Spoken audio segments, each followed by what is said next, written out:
तो चलिए आज हम लोग पढ़ते हैं इक्वलिटी ऑफ कॉम्प्लेक्स नंबर। ये दो कॉम्प्लेक्स नंबर है, दोनों को हम लोग कैसे चेक करेंगे कि ये नंबर जो है कॉम्प्लेक्स कैसे इक्वल है। तो इसके इक्वलिटी को चेक करना हो तो कैसे चेक करेंगे। इसके बाद हम लोग इसके प्रॉपर्टीज को देखेंगे। प्रॉपर्टीज में क्या क्या हम लोग पढ़ने वाले हैं, तो कम्यूटेटिव लॉ पढ़ने वाले हैं, एसोसिएटिव लॉ पढ़ने वाले हैं, एग्जिस्टेंस ऑफ एडिटिव आइडेंटिटी पढ़ने वाले हैं, आइडेंटिटी इनवर्स पढ़ने वाले हैं, एडिशन में कैसे पढ़ने वाले हैं, फिर मल्टीप्लिकेशन में कैसे पढ़ने वाले हैं, फिर क्वोशिएंट प्रॉपर्टीज पढ़ने वाले हैं, है ना। ये सारे प्रॉपर्टीज को हम लोग पढ़ेंगे। कौन सा चैप्टर है, कॉम्प्लेक्स नंबर। और इसमें कंसेप्ट आपको समझ लेने के बाद इसका कोई सा प्रॉब्लम जो है आपसे ऐसा नहीं का नहीं होगा। ये को आरडी शर्मा हो या एनसीईआरटी हो या अरिहंत हो, कोई भी मैथमेटिक्स हो आपका आसानी से बन जाएगा, या आरएस अग्रवाल हो, है ना। तो चलिए हम लोग समझते हैं, कंसेप्ट देखते हैं कि इक्वलिटी ऑफ कॉम्प्लेक्स नंबर में हम लोग क्या लेकर चलते हैं, वो फिर हम लोग देखेंगे, है ना। तो चलिए हम लोग देखते हैं। तो सबसे पहले यहाँ पे आपका टॉपिक है, टॉपिक का नाम है इक्वलिटी ऑफ, क्या है, इक्वलिटी ऑफ कॉम्प्लेक्स नंबर।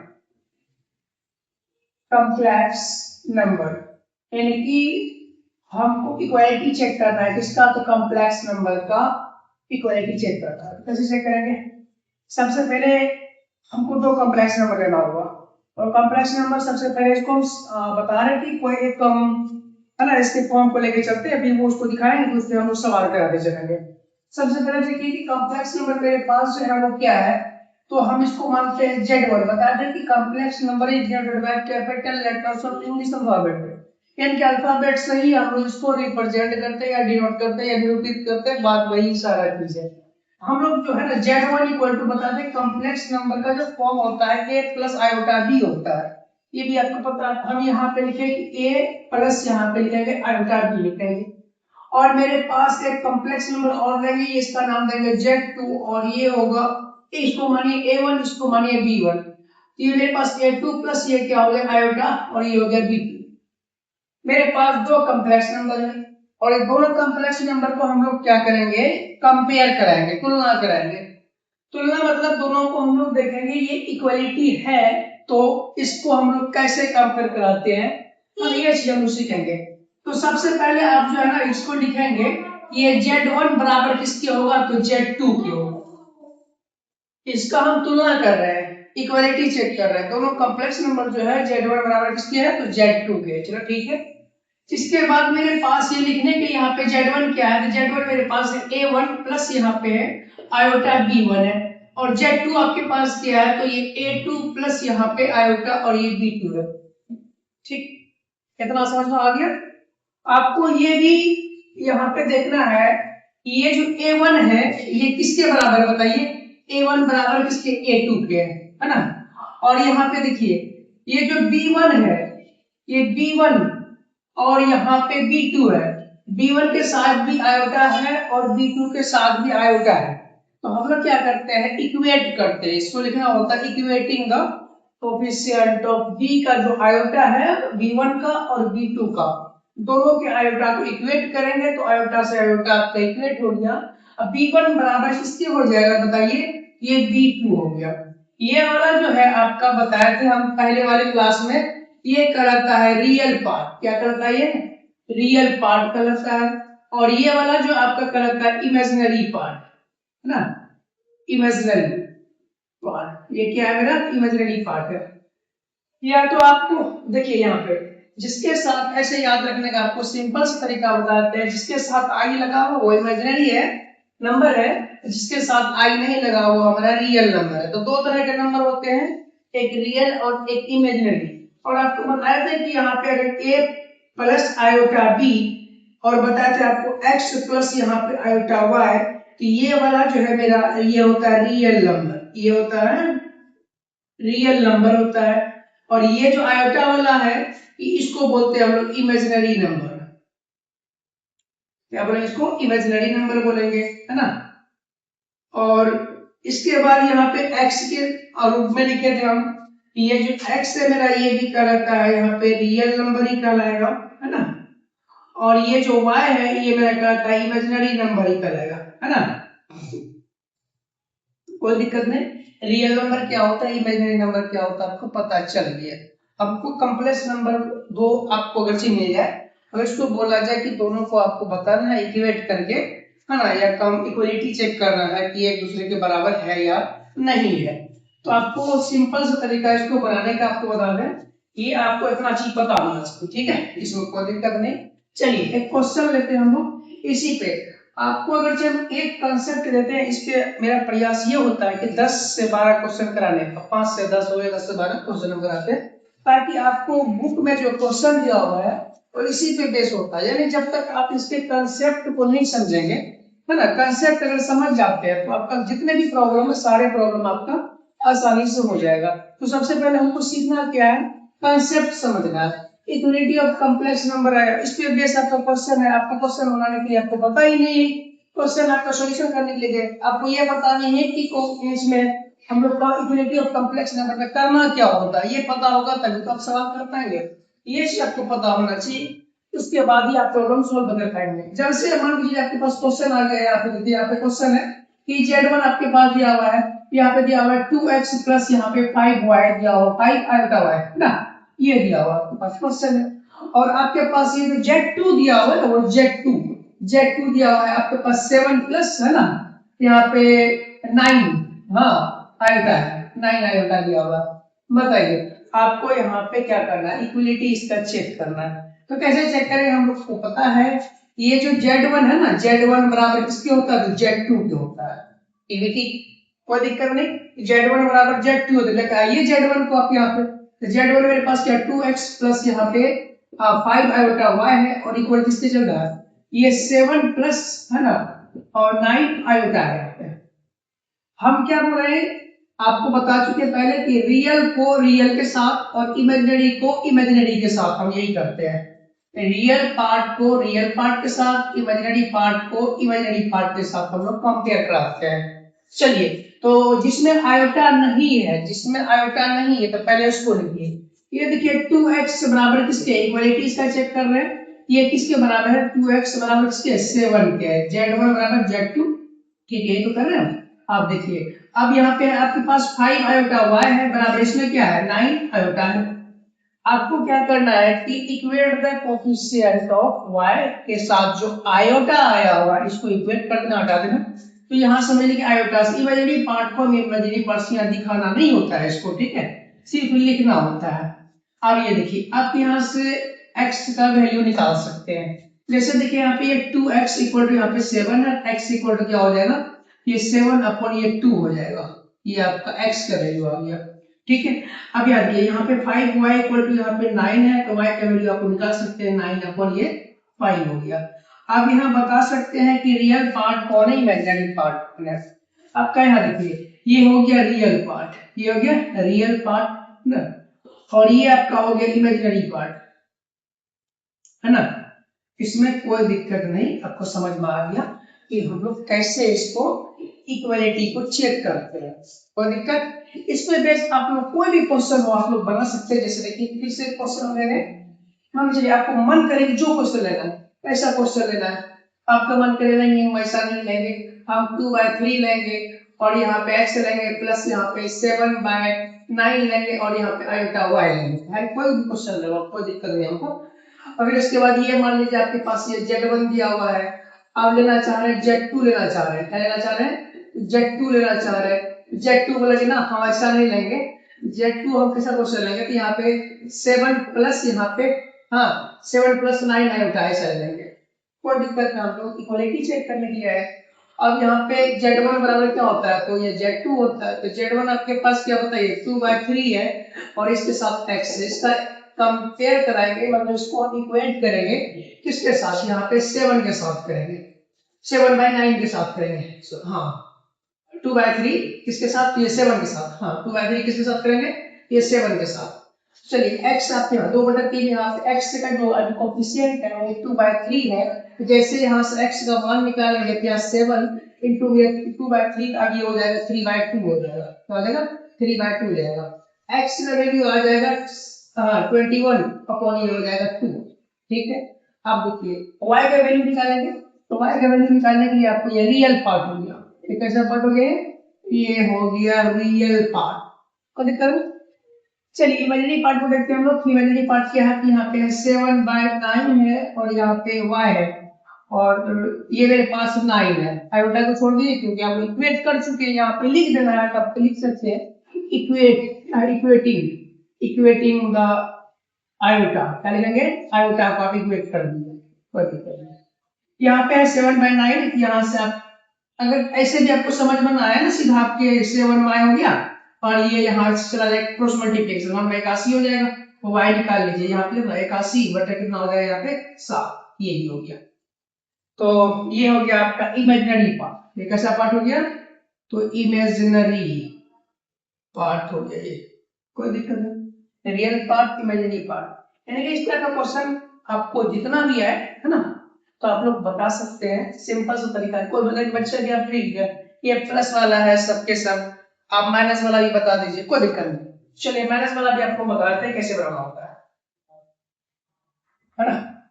तो माइनस वाला प्रॉब्लम कैसे करेंगे हम लोग, देखिए यहाँ पे अपने पास क्वेश्चन ये दिया हुआ है कि मान चलिए कि यहाँ पे दिया हुआ है ये है 11x -3 आयोटा और यहाँ पे y इक्वल टू ये z1 है, ये क्या है? z1 है।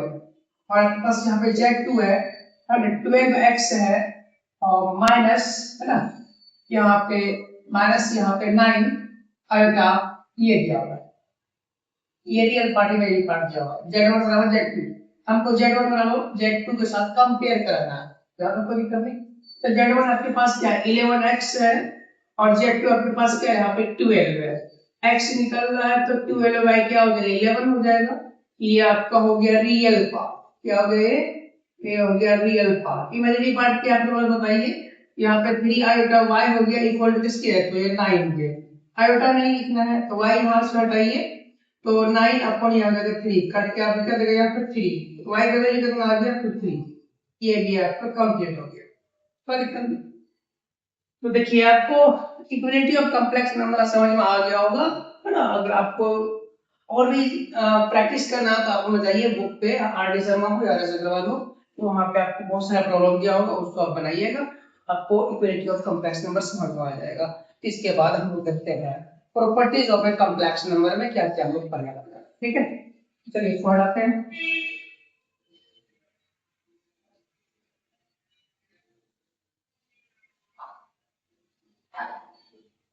Properties of a complex number, है ना।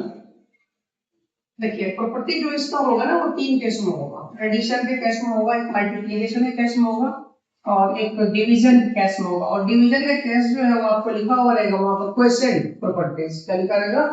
क्वोशिएंट प्रॉपर्टीज लिखा रहेगा, ठीक है। कॉम्प्लेक्स नंबर में ये क्वोशिएंट प्रॉपर्टीज लिखा होगा। चलिए वो सारा प्रॉपर्टीज हम कराएंगे।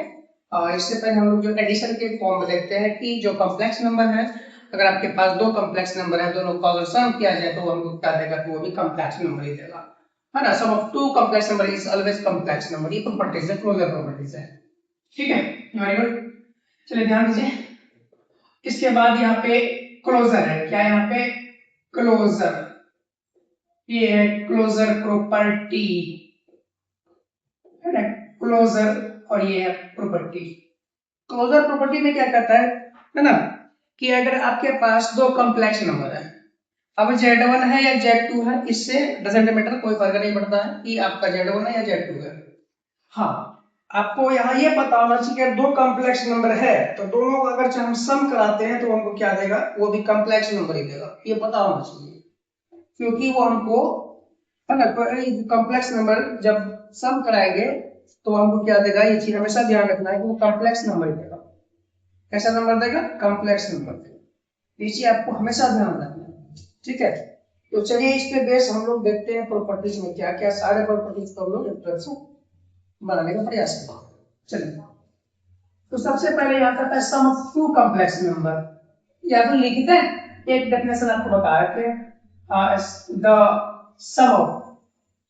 सम of two complex number, complex और ये है नंबर, है ना, इज क्या देगा? ये देगा कॉम्प्लेक्स नंबर देगा। The sum of two complex number is complex number देगा। कॉम्प्लेक्स नंबर मतलब समझ रहे ना, वो क्या देगा आपको, जेड देगा, क्या देगा वो, जेड देगा। ठीक, तो for any two complex number हमने लिया, यहाँ पे लिखिए क्लोजर प्रॉपर्टी में, जैसे कि मान लीजिए a प्लस बी है, ये प्रॉपर्टीज है आपके पास, है ना, वो हमको क्या देगा पता है, तो यहाँ पे जो है a कोमा b, ये जो है ना आपके पास, यहाँ पे ये a भी आपका कॉम्प्लेक्स है, b भी आपका कॉम्प्लेक्स है, दोनों नंबर को जोड़ दिए तो भी हमको क्या देगा कि यहाँ पे a comma b belongs to क्या देगा हमको, ये कॉम्प्लेक्स नंबर ही देगा, ये समझ में आना चाहिए। तो चलिए ये चीज आपको समझ नहीं आ रहा तो यहाँ लिखिए Z1, मान चलिए कि Z1 प्लस यहाँ पे Z2 दो कॉम्प्लेक्स नंबर है, जब मेरे पास इसका सम करेंगे तो मेरे पास ये क्या देगा, कॉम्प्लेक्स नंबर ही देगा, और यहाँ पे लिखिएगा Z1 कोमा और यहाँ पे लिखिएगा Z2, तो बिलोंग्स टू किसको, कॉम्प्लेक्स नंबर को करता है, सो कर रहे हैं, कॉम्प्लेक्स नंबर को बिलोंग करता है। और यहाँ पे प्रॉपर्टी देखिए कम्यूटेटिव, क्या बोलेंगे, कम्यूटेटिव प्रॉपर्टी, ये क्या होता है, कम्यूटेटिव प्रॉपर्टी में क्या कहता है कि for any two complex number, कोई भी आप दो कॉम्प्लेक्स नंबर लीजिए, ठीक है, तो यहाँ पे लिखिए for any two complex number, दो कॉम्प्लेक्स नंबर लेते हैं, एक कॉम्प्लेक्स नंबर आपके पास ये है Z1 प्लस ये है Z2, जब दोनों इसका आप सम कराएंगे तो आपको पता है क्या देगा, तो वो देगा आपको Z2 प्लस ये देगा Z1, तो दोनों का वैल्यू क्या होगा, बराबर हो गए, तो पहले से आप पढ़ के 7 8 से पढ़ते हुए आ रहे हैं, वही चीज है। अब ये देखिए ये सारे जो प्रॉपर्टीज है एडिशन केस में करा रहे हैं, है ना, तो यहाँ पे सब्ट्रैक्शन केस में होगा कि नहीं, तो हम लोग चेक करके नहीं बताएंगे। यहाँ देखिए Z1 माइनस अगर Z2 बराबर क्या होगा, तो Z2 माइनस Z1 के इस केस में नहीं होता है, एडिशन केस में होता है, ठीक है, ये आपका हो गया commutative properties of a complex number. ठीक है, यहाँ पे साइड लिख जाएंगे कि ये Z1 कोमा ये Z2, ये जो बिलोंग कर रहा है किससे कर रहा है, कॉम्प्लेक्स नंबर से बिलोंग कर रहा है, ठीक है, जहां की ये दोनों का सम करने के बाद, जैसे मान चलिए कि आपके पास कोई कॉम्प्लेक्स नंबर है 2 प्लस 3 और ये है 3 प्लस 2, इसका आंसर कितना आ जाएगा कि 5 इक्वल टू क्या हो जाएगा 5, है ना, जब a बराबर किसके आ जाए, a प्लस b का सम और b प्लस a का सम जब दोनों बराबर हो जाता है, इसी करते हैं हम लोग क्या कम्यूटेटिव प्रॉपर्टीज करते हैं, ये पहले से आप पढ़ के आ चुके, कुछ खास नहीं इसमें, ठीक है।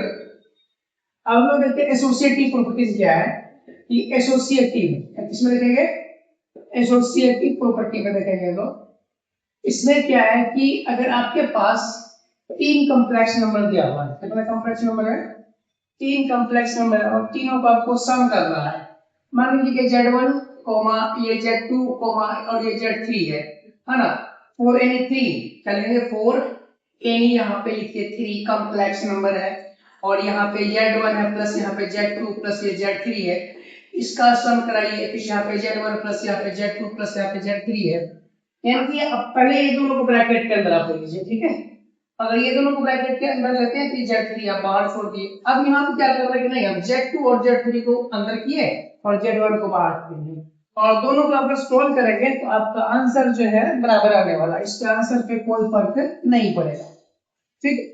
चलिए इसके बाद है एडिटिव, क्या लिखेंगे, एडिटिव, है ना, एडिटिव, एडिटिव आइडेंटिटी क्या होता है इसको समझिए, अगर आप यहाँ Z है, Z के साथ अगर 0 को ऐड कर दीजिए, या तो 0 के साथ आप Z को ऐड कर दीजिए, ये क्या देगा, Z belongs to complex number ही देगा, ये भी क्या देगा, Z बराबर किसको देगा, तो Z को ही देगा, 0 के साथ Z को ऐड कीजिए या Z के साथ 0 को ऐड कीजिए, आंसर पे कोई फर्क पड़ने वाला नहीं है, इसको बोलते हैं एडिटिव आइडेंटिटी। इसके बाद जो एक और लास्ट है वो क्या है, एडिटिव इनवर्स, क्या लिखेंगे, एडिटिव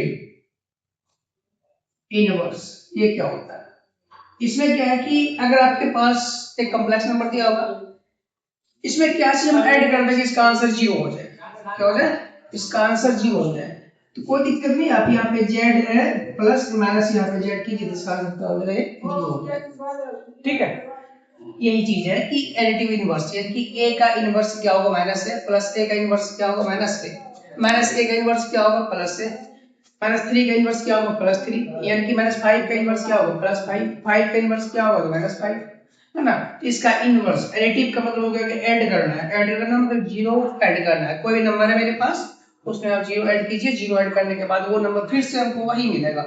तो इसके नंबर पे कोई फर्क नहीं पड़ा, ऐसे नंबर पे जब कोई फर्क नहीं पड़ा तो हमारा कहलाता है एंटी कहलाता है।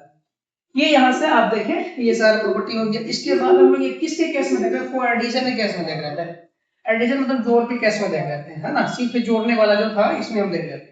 चलिए, क्या मल्टीप्लिकेशन है केस में क्या होता है, हाँ मल्टीप्लिकेशन है केस में क्या होता है, आपको शॉर्ट एक आंसर फॉर्मेट बनाएंगे, यहाँ पे आपको देख करके पता चल जाएगा कि कौन कौन से केस में होने वाला है ना। तो उसके बाद आप वहां से देख लीजिएगा, फिर उसके बाद हम प्रॉब्लम भी जाएंगे, ठीक है ना।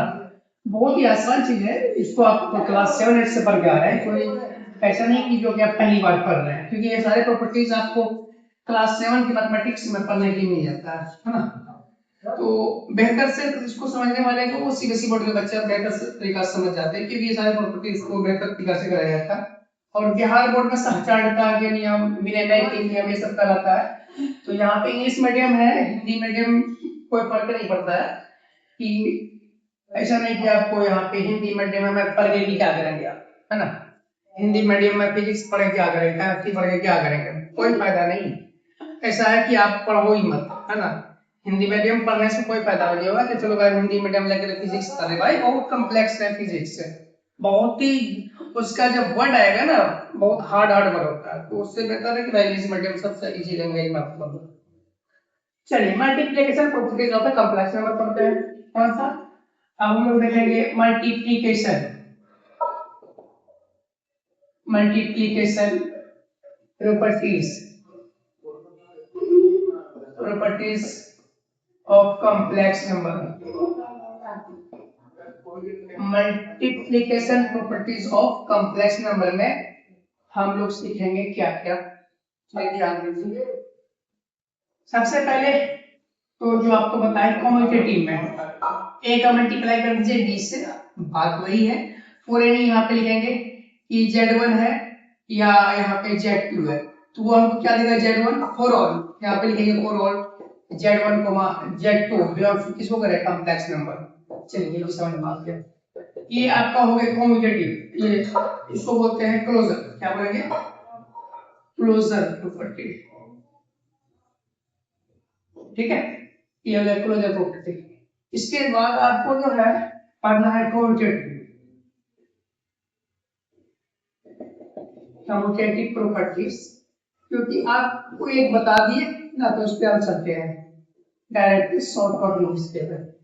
कॉम्यूटेटिव में क्या होता है कि ये Z1 है इनटू ये Z2 है बराबर ये Z2 है इनटू ये Z1 है, दोनों का सबसे रहने वाला है। अरे भाई यही तो है, 2 गुना 3 या 3 गुना 2, इसका भी आंसर 6, इसका भी आंसर 6, यही तो है, क्लास 7-8 में पढ़ के आए हो। यहाँ पे लिखो ना फॉर ऑल, ये फॉर ऑल का सिंबल है, ऐसे करके आप जब ऐसे करेंगे ये सिंबल है तो फॉर ऑल का सिंबल होता है। चलिए, फॉर ऑल ये Z1 कोमा और ये Z2 ये जो बिलोंग्स कर रहा है किसमें, कॉम्प्लेक्स नंबर में, ये बिलोंग्स टू सिंबल किसका है, बिलोंग्स टू का। चलिए, इसके बाद हम एसोसिएटिव में देखते हैं, एसोसिएटिव, एसोसिएटिव प्रॉपर्टी करेंगे, एसोसिएटिव प्रॉपर्टीज। इसमें क्या करता है कि मेरे पास 3 कॉम्प्लेक्स नंबर दिया हुआ है और सबसे पहला कॉम्प्लेक्स नंबर है ये है Z1 और यहाँ पे है Z2 और ये है मेरे पास Z3, फिर ये मेरे पास Z1 इंटू ये Z2 इंटू ये Z3, 3 कॉम्प्लेक्स नंबर है।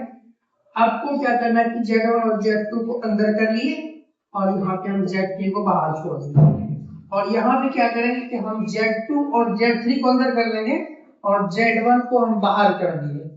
तो जब इसको आप सोल्व करेंगे, है ना, इससे गुना करेंगे, इसका आंसर जो आएगा, फिर इसके बाद ये दोनों Z2 और Z3 को आप गुना करेंगे, उसके बाद फिर Z1 से गुना करेंगे, नहीं इसका आंसर, दोनों का आंसर सेम आएगा, आंसर से कोई फर्क नहीं पड़ेगा, ये आपको पता होना चाहिए। चलिए, इसके बाद भी देखेंगे हम लोग क्या, कॉम्यूटेटिव का आ गया, एसोसिएटिव हो गया, इसमें भी आता है ना मल्टीप्लिकेटिव आइडेंटिटी, है ना, यहाँ पे लिखेंगे मल्टीप्लिकेटिव,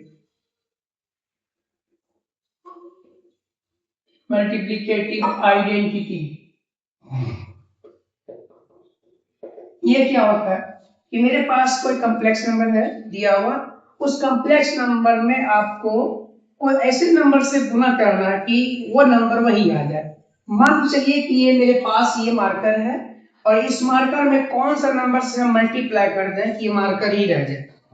भाई वही चीज है, हम ऐसे कॉम्प्लेक्स कोई भी कॉम्प्लेक्स नंबर लेते हैं और उसमें हम मल्टीप्लाई करा देते हैं और वो नंबर में कोई परिवर्तन नहीं होगा, तो वैसा नंबर मेरे पास कौन है, तो बताइए आप लोग, 1 है। जब हम 1 का मल्टीप्लाई करा देंगे z से या z का मल्टीप्लाई करा देंगे 1 से, इसमें कोई फर्क नहीं पड़ेगा, इसका आंसर भी z आएगा। तो z बिलोंग्स टू ये क्या होगा, तो कॉम्प्लेक्स नंबर होगा। ठीक है, आप देखिए मल्टीप्लिकेटिव इनवर्स ये क्या होता है, एक और सी की प्रॉपर्टीज है ना, मल्टीप्लिकेटिव इनवर्स क्या होता है, इसको आपको सीखना है। ठीक है, इसमें क्या है कि मेरे पास दो कॉम्प्लेक्स नंबर है और दोनों कॉम्प्लेक्स नंबर है, एक कॉम्प्लेक्स नंबर उसका एक इनवर्स करना, एक मेरे पास एक सीधा है इसका उल्टा, एक सीधा है एक उल्टा है ना। तो इसका जब इनवर्स कराएंगे तो क्या मिलेगा आपको, सीधा समझिए। यहाँ पे क्या करता है कि मेरे पास ये है, आपके पास ये है, मेरे पास z है ना, z इक्वल टू मेरे पास ये दिया हुआ है और ये z जो है मेरे पास, मान चलिए कि हम कुछ माने बाद में मानेंगे। ठीक है, सीधा समझिए इसको क्या करना है कि यहाँ पे है ये z इंटू 1/z। आपको समझ में आ रहा हो क्या बोल रहे हैं, या तो लिखिए 1/z इंटू यहाँ पे लिखिए z, ये मेरे पास है z इंटू ये हो जाएगा z इनवर्स और ये मेरे पास हो जाएगा z इनवर्स इंटू ये हो जाएगा z। जब इसको आप सोल्व करेंगे ना तो आपके पास इसका जो है ना, सीधा समझिए कि वही चीज है ना कि z इंटू 1/z ये कट जाएगा और या तो वही चीज है ना कि ये 1/z इंटू यहाँ पे मल्टीप्लाई कर z से, ये दोनों कट जाएगा। तो आपके पास इसका आंसर क्या आ गया, 1 आ गया, इसका आंसर क्या आ गया, 1 आ गया। तो ऐसे नंबर को हम लोग कहते हैं मल्टीप्लिकेटिव इनवर्स कहते हैं। चलिए एक और है आपको बता देते हैं, है ना, क्वोशिएंट लॉ में देखते हैं। और एडिशन, सब्ट्रैक्शन, मल्टीप्लिकेशन, डिवीजन, चार अलजेब्रिक ऑपरेशन है, इसमें से आपको एडिशन के केस में होगा, मल्टीप्लिकेशन के केस में होगा और सब्ट्रैक्शन के केस में नहीं होता है कम्यूटेटिव लॉ, क्योंकि 2 - 3 3 - 2 आंसर बराबर नहीं होने वाला है, क्योंकि इसका आंसर चेंज हो जाता है। 2 - 3, देखिए यहाँ पे इसका आंसर क्या बराबर होगा, 2 - 3 या 3 - 2, और इसका आंसर सेम होगा क्या, इसका -1 होता है तो इसका क्या होता है, +1 होता है। तो इसका मतलब है कि सब्ट्रैक्शन केस में जो है आपका कम्यूटेटिव लॉ हो या एसोसिएटिव लॉ हो, ये है ना, इसको फॉलो नहीं करता, इस रूल को फॉलो नहीं करता, सेटिस्फाइड नहीं करता। ठीक है, चलिए देखते हैं नेक्स्ट हम लोग, है ना। तो मल्टीप्लिकेशन केस में भी हो गया, तो फिर हम लोग आगे बढ़ते हैं किसी केस में, डिवीजन केस में देखते हैं, क्वेश्चन फॉर्म में देखते हैं। क्वेश्चन फॉर्म में देखने से पहले हम लोग एक और इसमें लास्ट जो बचता है वो डिस्ट्रीब्यूटिव प्रॉपर्टी, डिस्ट्रीब्यूटिव क्या होता है इसको ही बता ही देते हैं ना। चलिए डिस्ट्रीब्यूटिव प्रॉपर्टी क्या होता है, क्या मेरे ध्यान में, अब मेरे पास जो है डिस्ट्रीब्यूटिव है ना, जो प्रॉपर्टी होता है वो क्या होता है, डिस्ट्रीब्यूटिव प्रॉपर्टीज क्या होता है समझिए। इसमें क्या करता है कि मेरे पास ये z1 है ना, फॉर एनी 3 कॉम्प्लेक्स नंबर, ये आपके पास 3 कॉम्प्लेक्स नंबर है और 3 कॉम्प्लेक्स नंबर में से आपको ये z1 नहीं बता, यहाँ z2 प्लस यहाँ पे ये z3 है। ठीक है, आपको करना क्या है कि ये जो z1 है इसका मल्टीप्लाई z3 से कराएंगे, प्लस देंगे, बीच में से हम साइन इसका प्लस का है, फिर यहाँ पे z1 इनटू यहाँ पे z2 कराएंगे। इसका मतलब ये आंसर जो आप सोल्व करेंगे है ना, इसको यहाँ पे लिख के दिखा रहे हैं तो आप समझ आएगा आपको, यानी कि इसको आप सोल्व कीजिए तो इसका आंसर इसके बराबर आएगा, समझ में आ रहा है, ये z1 इंटू यह z3 प्लस यहाँ पे z1 इंटू यहाँ पे z2, इसके आंसर के बराबर आएगा, इसके आंसर पे कोई फर्क पड़ने वाला नहीं, इसको बोलते हैं हम लोग डिस्ट्रीब्यूटिव प्रॉपर्टीज बोलते हैं। ठीक है, अब क्वेश्चन फॉर्म में क्या है देखिए यहाँ पे, तो डिवीजन के केस में जो होता है, डिवीजन के केस में जो होगा वो क्या होगा, तो कॉम्प्लेक्स नंबर, तो complex number division complex number, इनके प्रॉपर्टी डिवीजन प्रॉपर्टीज, यहाँ लिखिए division properties of complex number, है ना। इसमें क्या होगा देखिए यहाँ पे, ये कहता है कि आप कोई कॉम्प्लेक्स नंबर लीजिए, ठीक है। मेरे पास z इक्वल टू माने हैं कि वो a प्लस आयोटा b है ना, ठीक है। तो इसको हम लोग डिवीजन है केस में चेक करना चाहते हैं, 1 अपॉन क्या हो जाएगा a प्लस आयोटा b हो जाएगा। अब हम इसको डिवीजन के प्रॉपर्टी में चेक जब करेंगे तो मेरे पास ये क्या देगा पता है, क्या देगा देखिए यहाँ पे, ये z इक्वल टू यहाँ पे था मेरे पास 1 upon a plus iota b था। इसका जो रिवर्स करेंगे a प्लस आयोटा b, इसका रेशनलाइजिंग आपको पता है कि जब a प्लस आयोटा b है नीचे, उसको हम ऊपर ले जाएंगे, सेम चीज से a माइनस आयोटा b से और a माइनस आयोटा b से इसको हम, है ना। आप देखिए आपके पास ये बन के क्या तैयार हो जाएगा, देखिए यहाँ पे z a minus iota b बन जाएगा अपॉन ये बन जाएगा a square plus b square. पता है इसको हम लोग क्या लिख पाएंगे, ए ये जो है z का कंजुगेट लिखेंगे और इसको हम लोग क्या लिख सकते हैं पता है, ये मोड ऑफ z ऐसा लिख सकते हैं। एक प्रॉपर्टीज बनकर तैयार हो गया, क्या बनकर तैयार हो गया, एक प्रॉपर्टीज बनकर तैयार हो गया।